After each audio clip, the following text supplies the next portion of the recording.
ऋषिकेश के आगे जो गंगा का पानी है वो अल्कलाइन पानी है।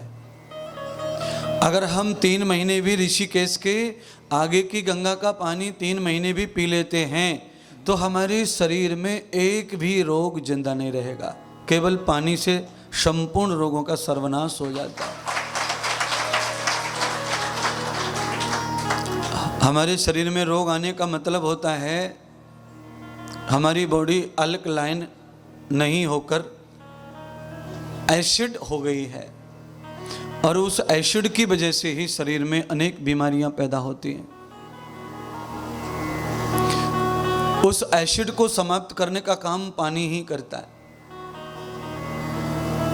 कहीं भी जलन हो, कहीं भी सूखापन हो, वहां हम पानी चढ़ाते हैं, पानी डालते हैं।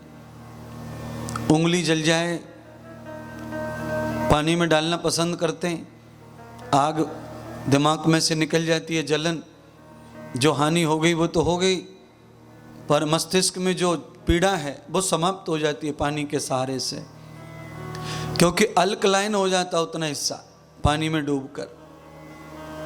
और अग्नि से जो एसिड मिलता है, खून में जो एक्सीडेंट होता है, अचानक खून का तापमान बढ़ जाता है तो बहुत जलन होती है, पानी उसे शांत करता है।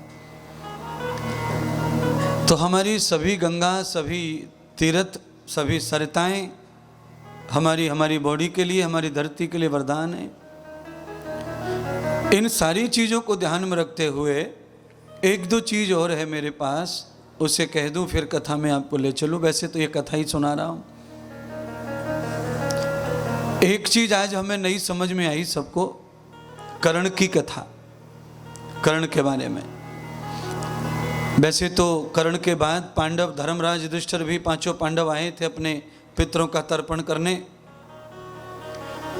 और केवल राजा महाराजाओं ने, यजमानों ने तर्पण किया ऐसा नहीं है। यहाँ गौतम ऋषि भी आए थे तर्पण करने, वशिष्ठ मुनि भी यहाँ पहुँचे तर्पण करने, ऋषि कणाद भी यहाँ पहुँचे तर्पण करने।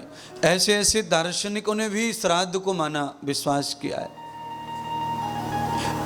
इससे ये सिद्धांत पता चलता है कि ये परंपरा हिंदू संस्कृति के आने से पहले से ही चली आ रही है। हमें हिंदू बने बहुत साल नहीं हुए, पर हमारी संस्कृति तो सनातन है, अनादि है। हम तो आर्यों की संतान हैं। राम आर्य थे, कृष्ण आर्य थे, पांडव आर्य थे, कौरव आर्य थे, तो हम तो आर्यों की परंपरा में हैं। पर कुछ इतिहासकारों ने इतिहास को बिगाड़ के रख दिया है। वो कहते हैं आर्य बाहर से आए थे, और दरअसल में आर्य बाहर से नहीं आए। मोहनजोदड़ो की सभ्यता बाहर से आई, जो हिंदू में कन्वर्ट हो गई। हर इतिहास को पीस के रख दिया, मरोड़ के रख दिया स्वार्थियों ने, अपने मतलब को सिद्ध करने के लिए। अच्छा, आप में से कोई मानेगा राम बाहर से आए? आप में से कोई ये कह सकता है कि कृष्ण बाहर से आए? सवाल ही नहीं है। अगर पांडव बाहर से नहीं आए हैं तो 5,500 वर्ष हो गए पांडवों को, वो आर्य थे। राम अगर बाहर से नहीं आए हैं तो 10,000 वर्ष से भी ज्यादा हो गए, वो आर्य थे। बस इतना ही बहुत है, इससे ऊपर तो बहुत आर्य सब आर्य ही हैं।